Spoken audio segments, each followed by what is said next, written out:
Welcome back to JKMoto Podcast, a motorcycle podcast for the everyday rider, covering current bike and racing news, specializing in track days, club racing, and great entertainment. We truly do it all. And this week we are brought to you by JKMoto Entertainment, your one-stop shop for all your track day, club racing questions and answers. Follow us on Facebook and Instagram, and go ahead and click the subscribe button down on YouTube. If that's where you're watching today, that is great. We appreciate you being here.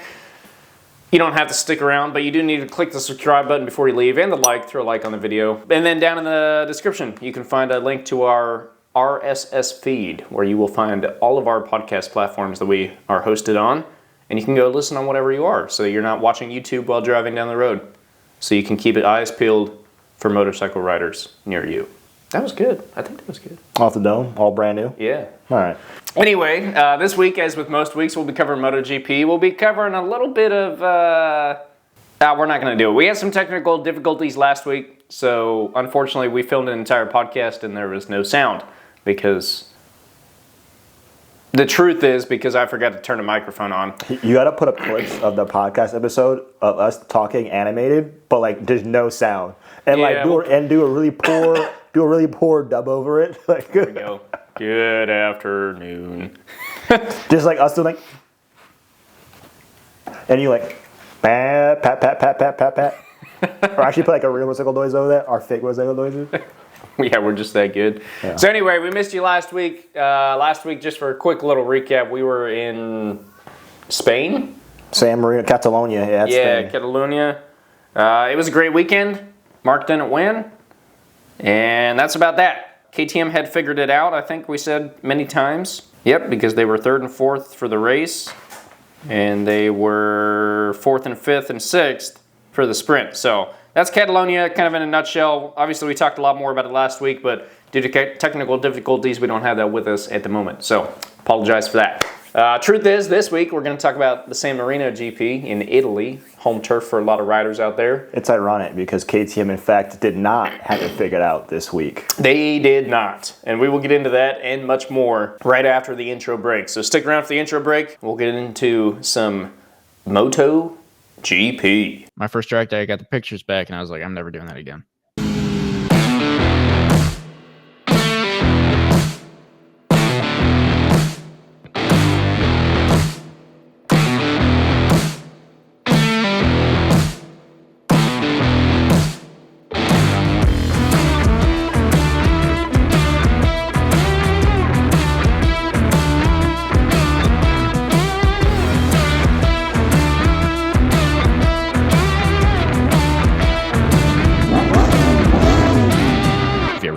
On the ground at 100 miles an hour.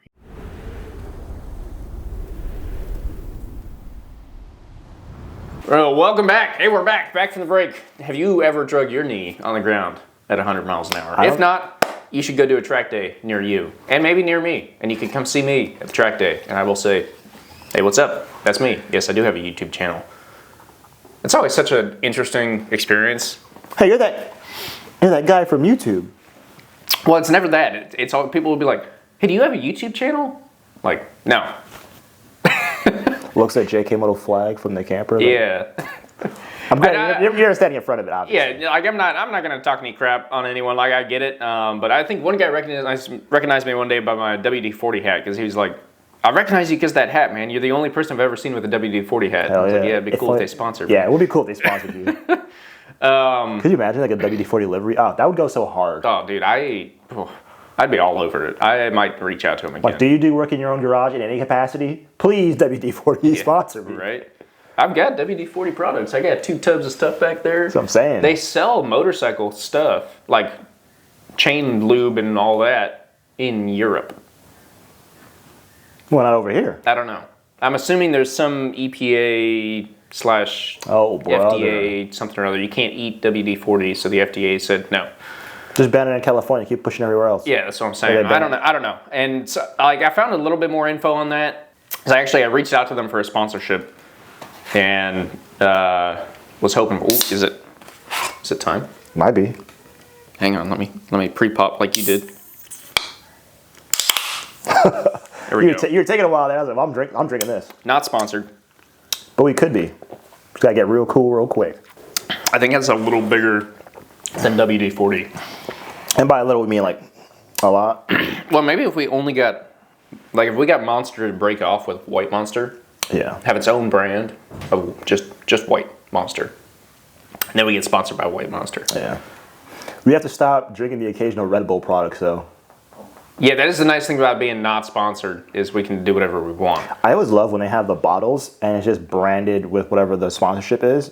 Because anything could be in there. I mean, Yeah. it could be Red Bull. Dude, I was going to reach out to Red Bull and be like, hey, I want 2 Red Bull water bottles. I don't need any money from you. And I don't want anything else. I just want to look cool, man. Yeah. Like, It's a win-win. You get advertising on my platform and I get a cup. well, and if they give you a cup for free, then technically you got something from them, so you are sponsored. And I could have claimed a Red Bull sponsorship at that point. That might be the meta. Yeah. That's why they're a business guy. That's why I'm sponsored by Dunlop. They sent me free stickers.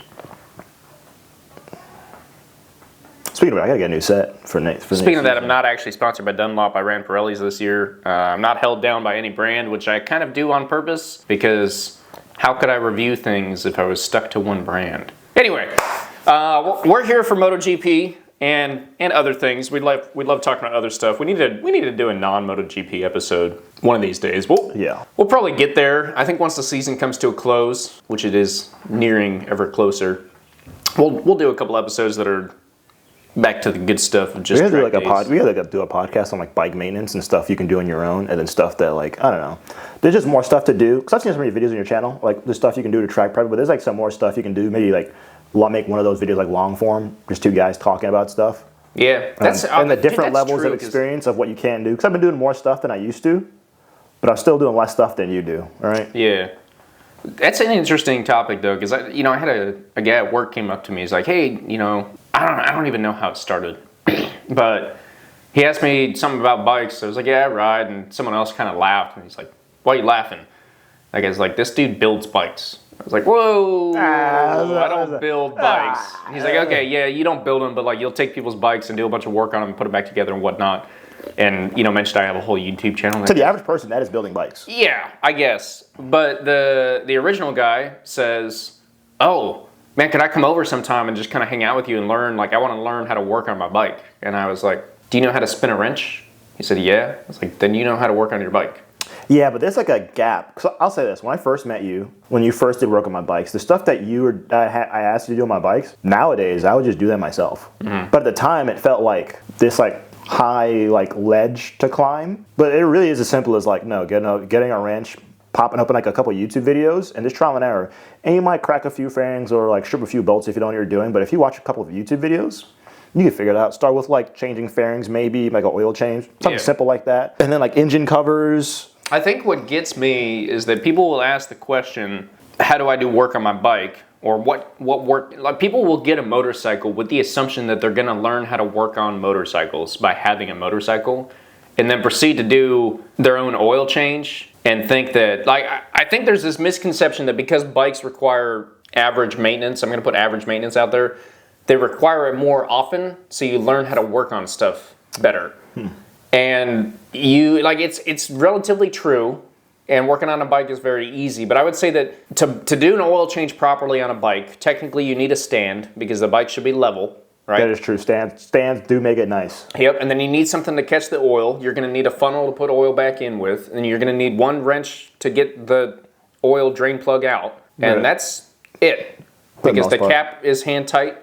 The filter is hand tight, and an oil filter wrench always comes in handy just in case it wasn't hand tight. Every hand tight I've ever done, right? I've always used a filter wrench to get it back off. But like that's all you need for an oil change on a bike. That is also all you need on a car. You get 2 ramps. They probably cost about the same as a bike stand. I do think for a car that's a little bit more intimidating just because it is a little bit more work because the thing you're working on is physically larger.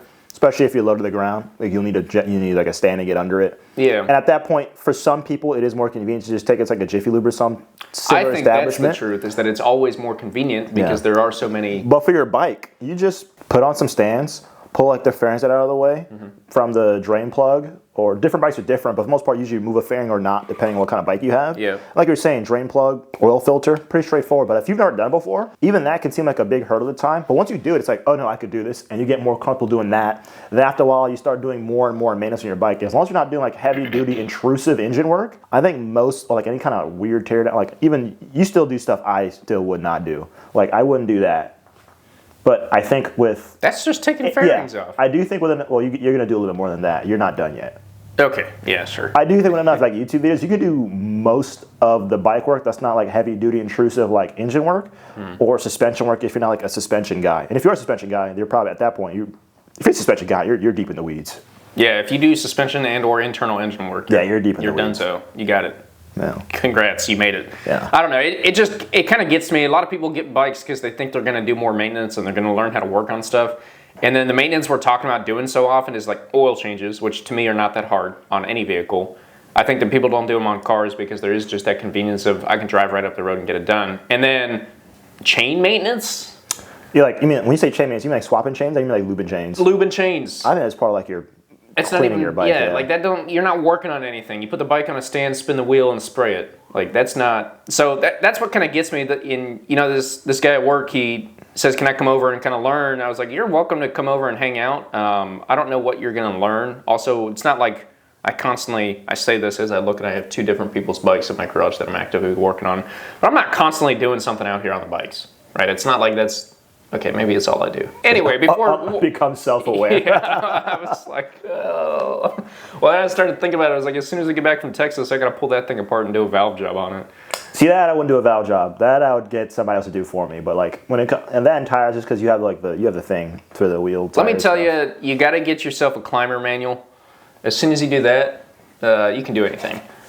When I pulled the engine out of the Gixxer 2 days before I went on a track day trip. Is that when you had it rebuilt? Was it after you before you had it rebuilt? It was right before I had it rebuilt. I ended up having it rebuilt because I was going to be out of town for a long time. I remember those days. I was getting in my car like, no, just get a bike instead. I'm like, bro, I can't even ride a bicycle. Yeah. I'd also want to learn how to drive stick. Yeah.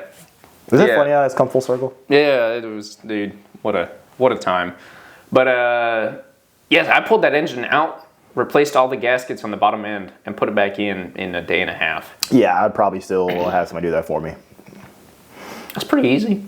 I don't doubt that it is. The manual literally tells you like step by step. It's freaking awesome. It's like put bike on stand. It might even say turn bike off first. It's crazy how like this is beyond the scope of like this podcast, but like there's a lot of stuff now in my day-to-day life where I'm like I know how to do something and I'll be like, what does the book say? Opens owner manual, turn bike off, put bike on stand, loosen these bolts here. When you're done, re-torque them to this torque specifically, and then you're like. You got two types of people. You got the torque spec people and the how many ugga duggas you need. go to German torque every time. Every time. I don't recommend doing that on bikes. Yeah. I don't recommend doing that on bikes, especially once if you are touching anything on the engine. There's a couple times I've done aluminum bolts on there. There's a couple times that I oil changed. I'm doing the drain plug. I'm like, looks around for a torque wrench. Oh, every time I do it, I tell myself I'm gonna get one, and then I'm like, oh, I'm just gonna we'll just not strip it. Haven't stripped it yet, so haven't leaked and haven't stripped it. It's a pretty easy one. But there are other things like anything attached to the engine or anything like that, or any kind of like real seal for the engine internals. Like I will not play games with that. Like I will like borrow a torque wrench for that. Well, that and I specifically torque to spec anything that will hurt me if it falls off the bike while I'm riding. Yeah. I'll be honest. Your rear sets are supposed to be Loctited in. These bolts right here. Yeah. Which those are non-adjustable. On the Gixxer, yeah, because these are aftermarket ones. The ones that hold them in, no, actually, those are aftermarket, but it's a stock mounting plate. Yeah. The Gixxer comes with adjustable rear set stock. Not crazy. Isn't this mounting plate back here? You can like shift it around to cause this to move, right? Yeah. On the back end. Yeah, there's a couple different bolt holes on the mounting plate, and that's stock. But those mounting bolts are supposed to be Loctited in, and when I put them back in, I was like, oh, I'm not going to do that because if I need to move this, it's going to be a pain. Then I'm. The whole purpose to be adjustable. What if I want to adjust it? Yeah. So the Aprilia, I put Loctite in there because it adjusts back on the rear set. So the rear set itself stays mounted on, and then on the rear set is where you adjust it. I love looking at this paint job, dude. Like the. Yeah, good old rattle can. Anyway, we gotta get into some MotoGP. That should be like a wall. You should take a portrait of that and like frame it somewhere, dude. That is quite literally the background of the thumbnail for every podcast. No, I mean from this profile. I mean like physically take a picture, frame it, and hang it somewhere. All right. In like 20 years, look back at that, and be like, yeah, I did that. Dad was cool. I was cool back in the day. Yeah. And I started a YouTube channel and everything went downhill. My sister always asks for pictures when I go to the track, so I either take a picture of me, and she's like, no, a picture of you on the bike. So then I'll send her a picture from the track day photos. Well, I can't tell who that is. I'm like, well, that's how safety works. Yeah. Not gonna go out there. No helmet. Yeah. It's me. Oh, all right. San Marino. We were in Italy. We got some MotoGP to cover. The Italians were happy on the sprint. They were happy on the sprint. Man, the poor sprint. Also, Valentino, like that's a good showing for him. He had a great weekend, and you know they kept mentioning the apparently the VR46 Academy is like right around the corner. Really, I know they kept mentioning the VR46 graduates because I said Bezzecchi was a good graduate. Yeah, I think, and he's with Aprilia, and that's an Italian team. And if I caught them right, it's like 10 minutes up the road. Yeah, then you had DG and Franco Morbidelli, both really good weekends for both of them. Yeah, they go there a lot. Yeah, that's like where they grew up. If it's 10 minutes away, it shows. Yeah. So, you know, if you're interested in learning how to ride and you're maybe 4 or 5 years old, put on your dream list of things to do in life. Go live at the VR46 Academy, because it is, as much as I'm not necessarily a Rossi fan, which isn't really true, because I'm loyal to my boy, I have to kind of hate Rossi for some odd reason. All right, listen. I'm a Quartararo fan. You don't see me hate when Marc Marquez wins every weekend.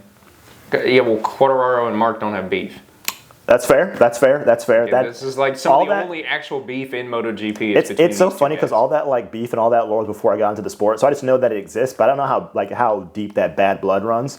I always think it's a meme, and then like a hardcore fan will like bring him. No, I hate that guy. Like I know a guy at work who's a Rossi fan, and he hates Marc Marquez, and I told him that you like Marc. He's like F that guy. I'm like, whoa, you don't even know him. What are you talking about? It's my boy. And I'm like, yeah, this that's beef the runs. thing though, is like I'm a hardcore Marc fan, especially now because he's winning again, and I'm a bandwagon. I'm just kidding. I stuck with him through all the years. I thought he was going to retire, and I didn't know what I was going to do. The flag's been there, man. Yeah, the flag's been there. I always get to look up and remind myself. But I knew that flag before I knew the guy was. Like I can't hate on Rossi. I can hate on a couple things that he did. I can hate on the fact that he hates Marc for no real reason. He's still mad about something that happened 10 freaking years ago. But when you look at like Rossi's career and you look at what Rossi did for the sport, you can't be mad. Now, I will say, for anyone that's trying to argue Marc versus Rossi and say that Rossi's clean and Marc's dirty and Marc threw the championship and Marc did all this stuff, go back and watch Rossi's career and watch some of the moves he pulls on people. I will say that. Nah, I got nothing to say to that. Yeah. I have to go back and watch. I would have to go back and watch the footage. There's some interesting stuff out there. So anyway, if you're trying to choose between Rossi and Marc, don't. It's over. Marc will be out in probably 5 years' time anyway. Find a new rider that you love and follow him. I will say the even grid. if his chain flies off. The in the middle grid of the race. is giving us a bunch of people to choose from. Like if I was a brand new fan, well, calm down. They don't all suck. Then it's all about Marc Marquez. He's the strongest in the grid. But if I was brand new, this I'm like Alex Marquez. I've been a fan since that one clip I keep talking about. Bezzecchi's been doing really good. DG is a character. I love that dude. Obviously Quartararo. Acosta up and coming. Agura looking for like one of the Aprilia boys back in the grid. Yep. You got a lot of options to choose from. Obviously Jorge Martin for obvious reasons, but like if I didn't know anything, like I got a bunch of people I could pick, and I'm like, yeah, I like this guy or this guy or this guy or this guy. Yeah, I also do think we keep bringing up 2027. We're gonna keep bringing it up because it is we're contractually obligated to bring up the 2027 rule change. Yes, it is written in the JKMoto podcast contract. Must bring up 2027 every episode. Maybe that's why we lost the recording last time because we didn't bring it up. Ooh, I didn't think about that. Yeah. God for. We've learned our lesson. Got to bring up 2027. Now this podcast is good. We can see you later. Shoot, you get me all distracted now. That's what I do. I'm here to distract. something, sprint results, Bezzecchi. Yeah, sprint results. Man, the sprint was interesting. I was out cooking breakfast, and my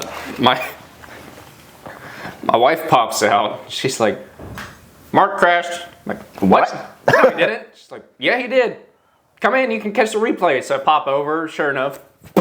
Yeah, going, tucks it, dang goes for the slide. I got scared when he like went head first in the barrier, but he got, oh, thank God. Yeah, she's like, man, he hit a wall too. Is he going to be okay? And I'm like watching. I'm like, please. It can't be. He hasn't won it yet. Can't be now. No, definitely air fence. We're all good to go. But yeah, this is probably biggest news of the weekend. Mark wrecked out of the sprint. He was pissed too. He was very mad. I can see why. Comeback loading, I was like, that goes hard. Yeah. Well, and the fans cheered. Because that's the other thing I hate about Yeah, because the last time they're in Italy, they should have booed him. It was like I don't want to mispronounce the name, but like Davide Targa with the Tardazzi? That guy with the Yeah. I love when he does that. When he does the whole Oh, goatee you're thing. thinking of Gigi Delinea. All right. He's the one that does He's the one that does this? This, and he's got the unibrow. Yeah, well, he's the one that was like telling the crowd stop booing him. He's wearing red. That Yeah. one. He was the one because they're booing him. It was like he's the Italian team in red won in Italy, and they're booing him. And it's like, well, Pecco wasn't going to do it. Yeah. Like take what you can get. You've got a Spanish rider. If he truly hated Italy, he could have just gotten 11th. Realistically, He could get whatever. whatever. The way he's done it, he's like, you know what? Maybe I will let another team get first place and just get third, and he could have made it look convincing. Yeah, he could have had Pedro Acosta on a KTM, Austrian bike, Spanish rider. Yeah. Like, could have done anything else. And that's what I hate about the Rossi Marquez beef is that it spans through Italy. Like every MotoGP fan in Italy hates Marc because Rossi hates Marc. And it's wild because like he handles it very well. He just like gives his speech through the booze or whatever. And it's like whatever, man. He's like, we're in Italy. I'm Spanish. They didn't want me to see me win. It's whatever. Yeah. I still won.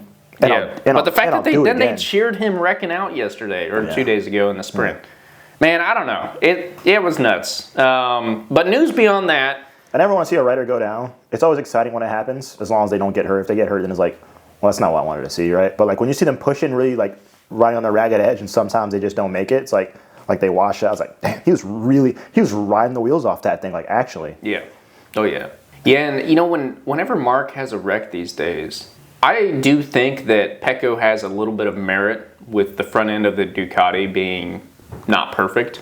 Because when I see Marc actually do a wreck, outside of Austin he hit the wet spot on the paint. And that was just bad judgment on his part. But when I see a wreck other than that, it's generally the front end just washing out. Yep. And I wonder if that isn't the same problem that Pecco's having. Marc is just a lot better at managing it. Yeah.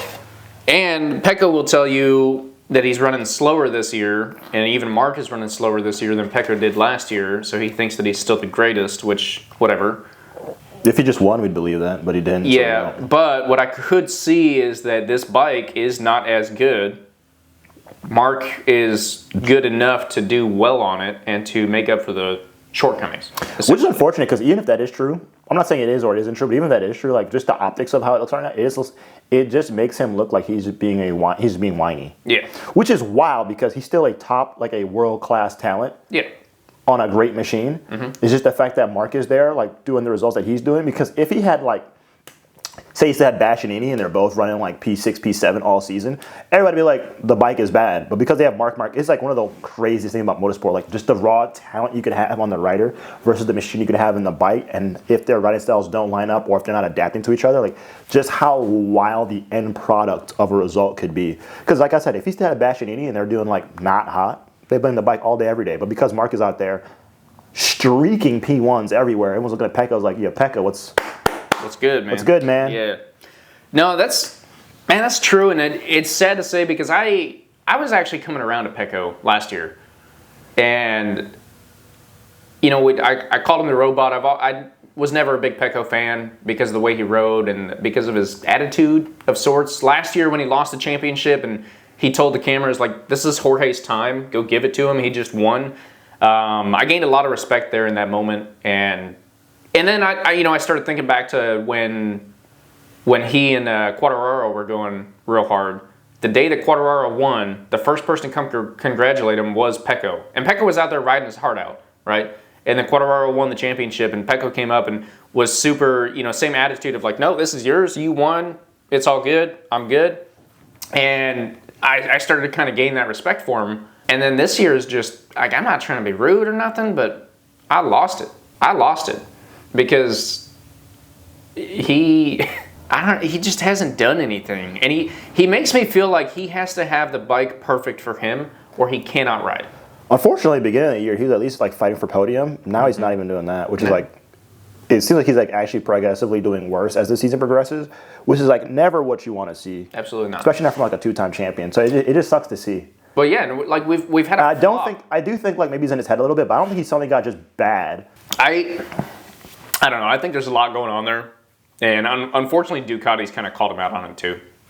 They've been like, he needs to get out of his head. He can have... I honestly think he's got to be top dog in his garage, or he's not happy. Oh, otherwise, he's not in a good mental state. Yeah, and he is not top dog right now, and he knows it. There's also the fact that they are talking about the fact that Pramac is not on a Ducati anymore, so they do not have data.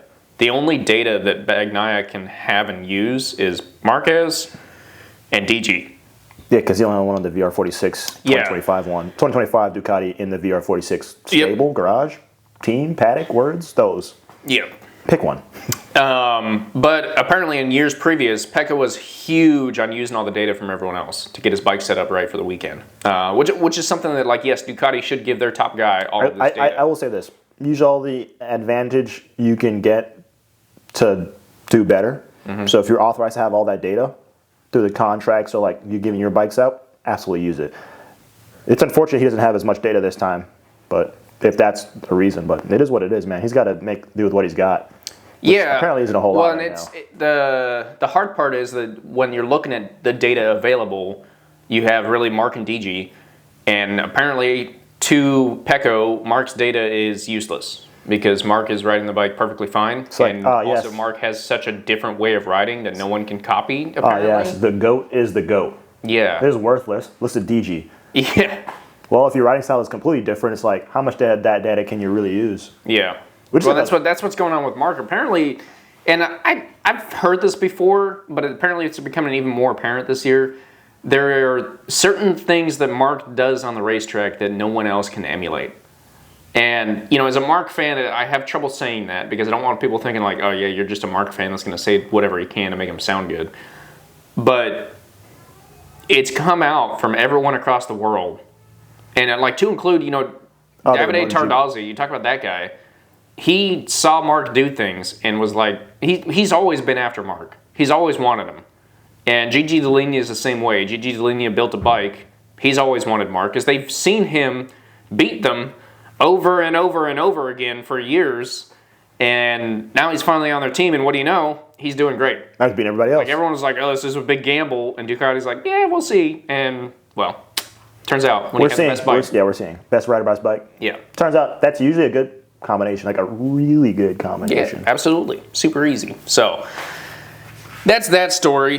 Let's see, the KTMs in the sprint, because we're still in the sprint, did not do that great. Binder wrecked out, Vinales 15th, Bastianini 10th, and Acosta in 5th. That's wild. Which is wild, because like this whole weekend, like their chains were flying off left and right. They mentioned the chain problem during that happened during the sprint, and then during the race, is like, you see like a corner marshal or like grid work or whatever you call them, the safety guys, run out, pick a chain up. It's like, looks like it was a chain problem again. It's like, how do you have 3 of your 4 bikes on Sunday, game day, go out, and then something, wasn't as bad on Saturday, but you started seeing the problems of it on Saturday. And it's like, what happened this weekend? Was like a setting they did for the chain that just didn't... I was trying to figure it out, because I've seen a chain on the track I think 2 or 3 times. Yeah, but was it race day they had 3 to 4 bikes have chain issues, or was it just over the weekend 3 to 4 bikes had chain issues? It was over the weekend. It was throughout the weekend. That's still wild. You never see that. On race day, Binder went out during the sprint, but on race day, Binder finished. Bastianini wrecked. Yeah. Yeah, so Bastianini and Vinales both wrecked out. Yeah, and Acosta came out after 20 laps too. Acosta didn't wreck. He had the chain fall. Oh, also, I never saw this is off tangent. I never saw the replay of Zarco and Mir. They never showed it. No, they didn't. I wanted to see it. No, they didn't. Because Man, Zarco got back in the race. Yeah. Mir did not. Yeah. We said it. All right, we can move on. He did the thing. Yeah, Mir did the Mir thing. Poor guy. Which is rough because Marini is out there cooking. Yeah. Honda figured it out. Yeah, was it a few weeks ago or podcast I got it about? Like we said, like I think my rider of the week was Marini, or he was up there for consideration. I was like, hey, on a Honda though. He's doing something. He's like, he's the P6 guy. Yeah. Turning into, which is not a bad spot to be. I like every weekend I pop up and I see him in Q2. I'm like, no way. All right. Is that Leonardo DiCaprio? Yeah. Yeah. Oh, that's me.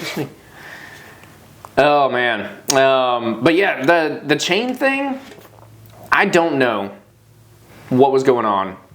And it blew my mind because a motorcycle chain is such a like fundamental thing. Yeah, would you like power? Well, now you can't have any of it.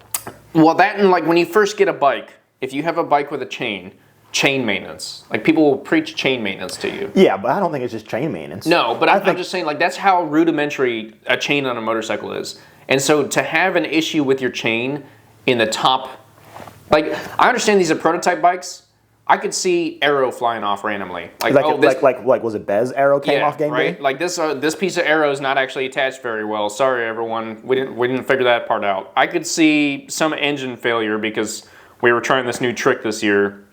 And once this thing gets this many hours with this certain whatever, it just fails. You know, I could see brakes overheating because we didn't put enough cooling to them because of blah. That one's not very often because brakes are so important and they have all this crazy brake stuff going on. They do have pretty crazy like carbon brakes. Yeah. Well, like sorry, I don't know what they are, but they look cool. High mass carbon ceramic. Yeah, you can't run down the street. Yeah. You would never get them in operating temp, which is like that's what's wild, insane. They have to be hot enough to. You gotta like be getting after it. Yeah.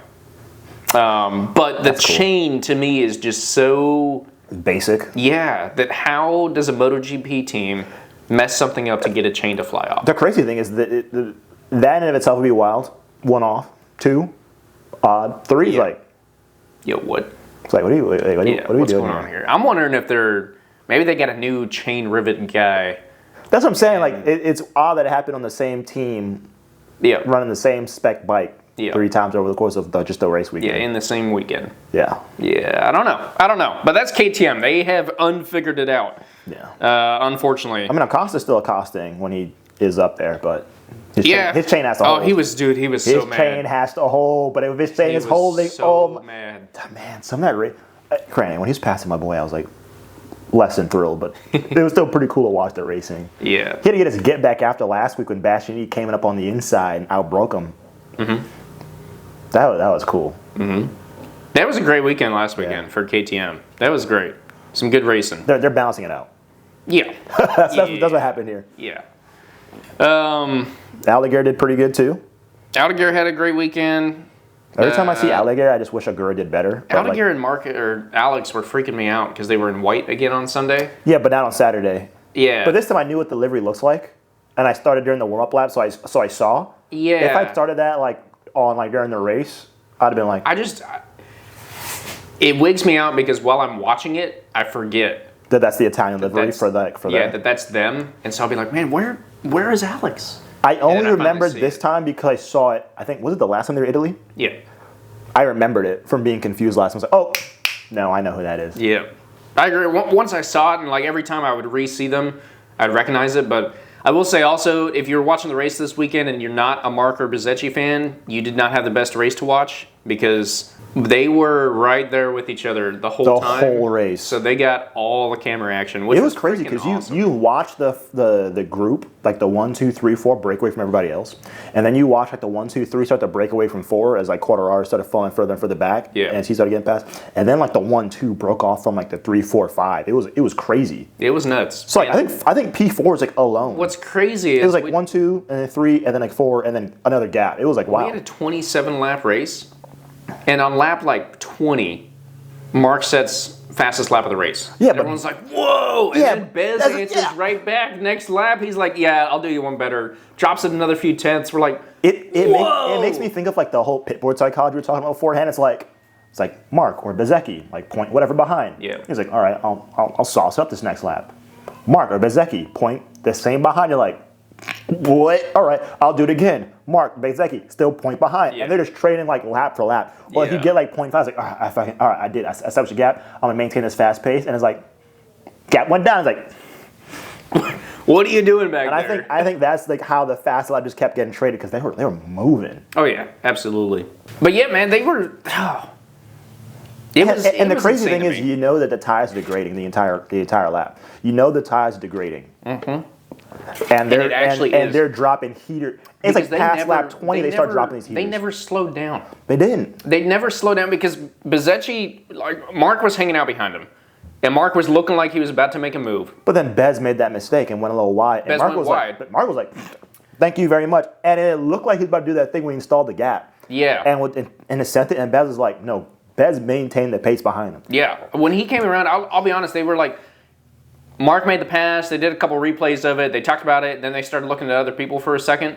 And so I was paying attention to the other people, and then we come back around and it's like 0.3. I'm like, what did I miss? What? Did Marc make another mistake? Like, what's going on here? MotoGP is about, they keep doing stuff like that. I was like, how do I watch this on multiple screens so I can always have the view I need to have, or the people I need to watch? Because like that was what, because they pan away, Quartararo falls back, because I was looking at it at first. I was watching him fall back, and then I was like, look back, 0.4, 0.3. It was like 0.7, 0.5. The gaps between Marc and Bez.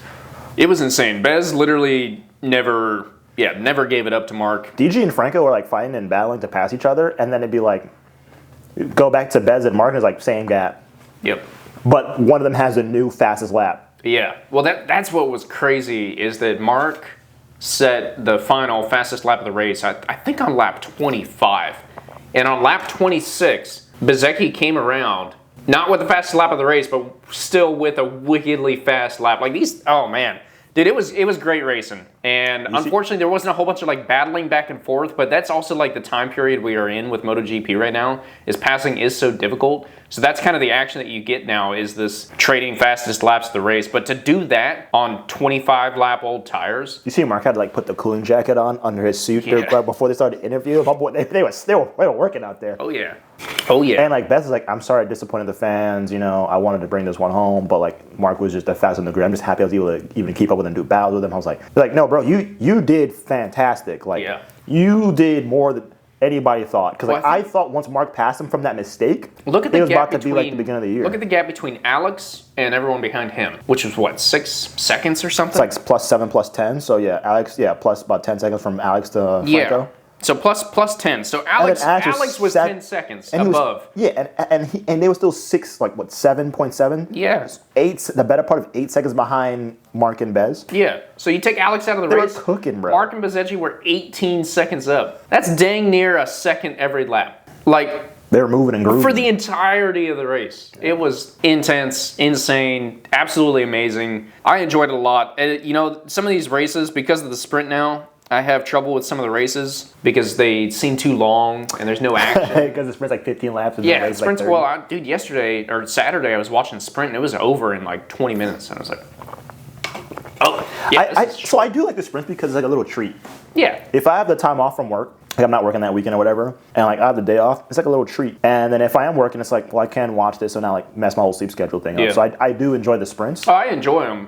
The thing that bugs me about them is they have taken away my attention span for the race. Yeah, because the sprint is so short that it's nonstop action pretty much the whole time. The race, where before it felt like nonstop action, now really just turns into this like break time. Do you want to hear something really funny? Because I watch F1 and the race would be like 50 to 70 laps, similar lap times. So like if I don't chunk out like 2 hours to watch the race, I'm just like, I'm cooked. I generally don't watch MotoGP races in 2 sessions, but I definitely have watched F1 races in a couple sessions. Because if it's not like if I don't have that day blocked out, it's like, yeah, where am I going to fit this in? Yeah, that's good news. So for all you F1 fans that might click on this podcast, go ahead and watch MotoGP instead. And then the action is just, I'll say the action in MotoGP is a little better. Yeah, a little better. A lot better. You don't have to whisper that. You can. MotoGP is better. oh, caught me in 4K. Yeah, it's easy. Yeah, easy answer.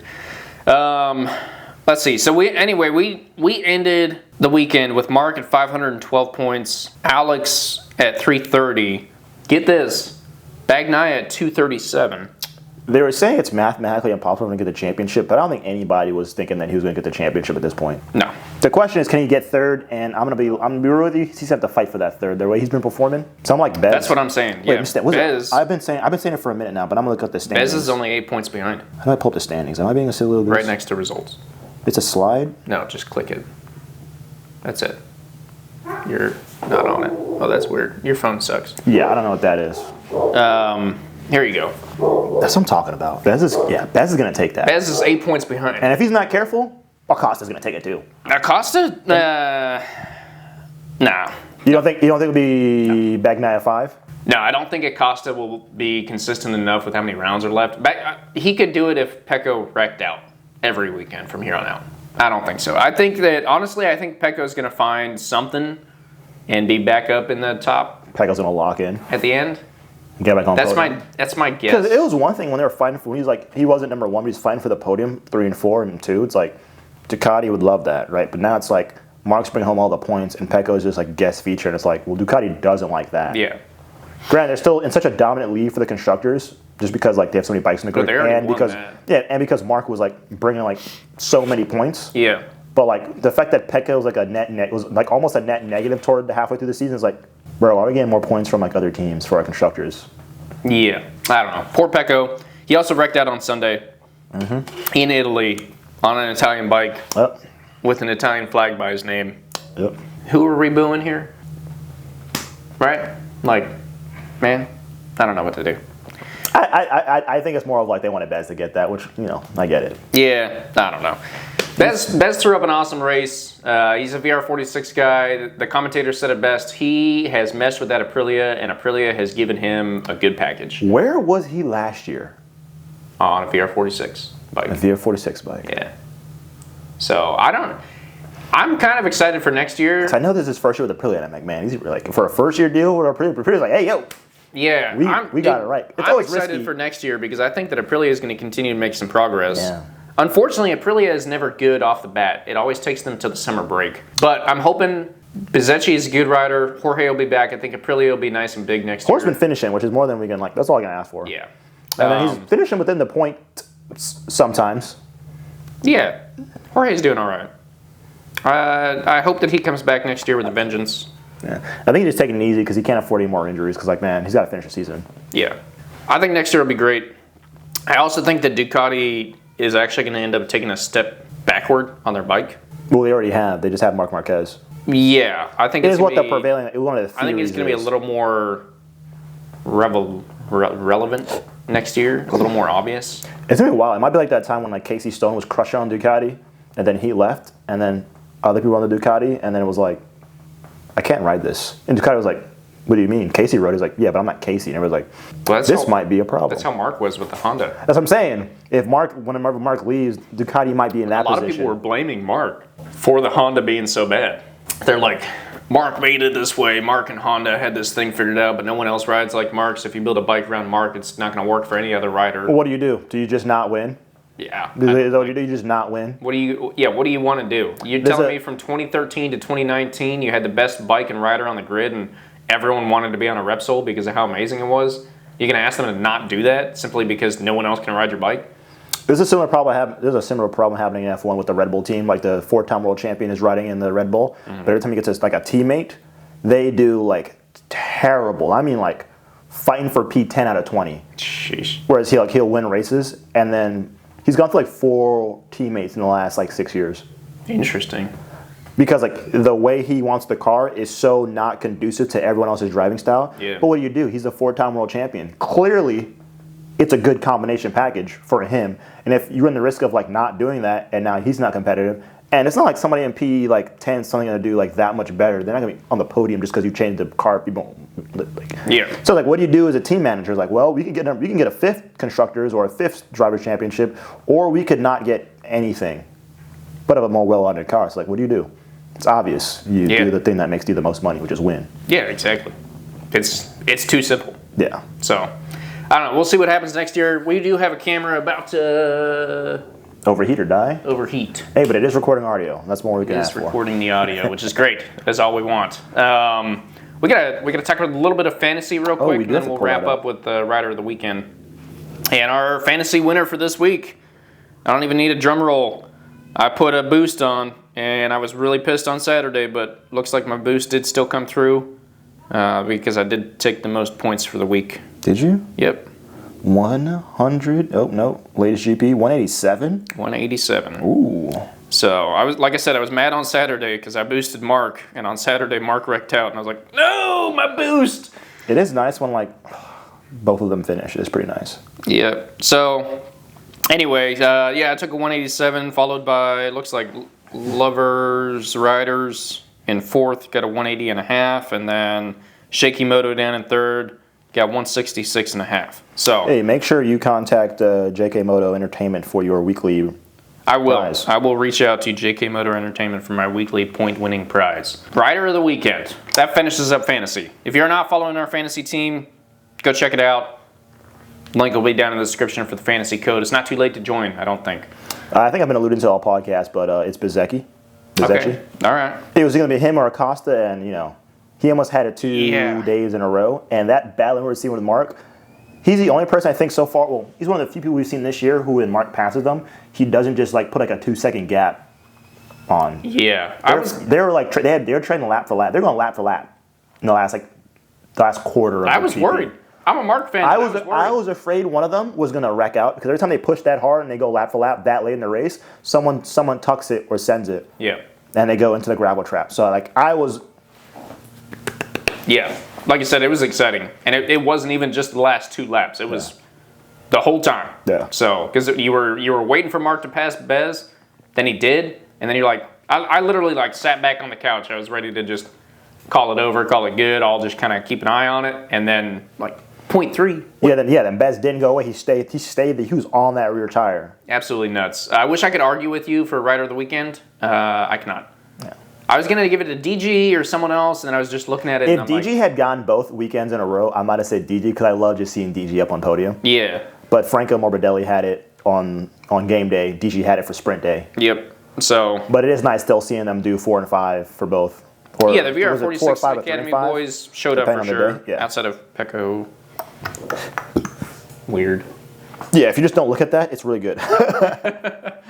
All right. Anyway, that's going to finish this up for this week. We appreciate you guys watching and or listening. Once again, if you're on YouTube and you want to go listen from here on out, check out our RSS feed down below. If you're listening, because you found us on that platform, please go check out the YouTube channel, JKMoto Entertainment. Throw a subscribe on the channel and check out some of the other video footage that is there because it is pretty good stuff. This is where my recommended feed would be, I think.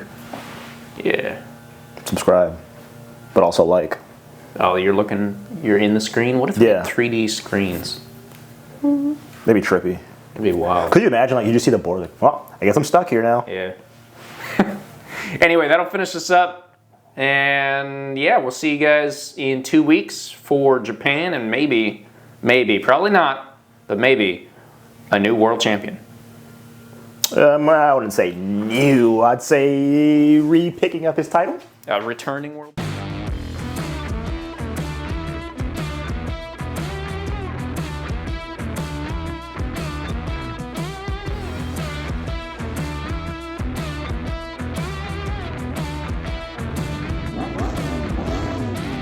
Have you ever drug your knee on the ground at 100 miles an hour?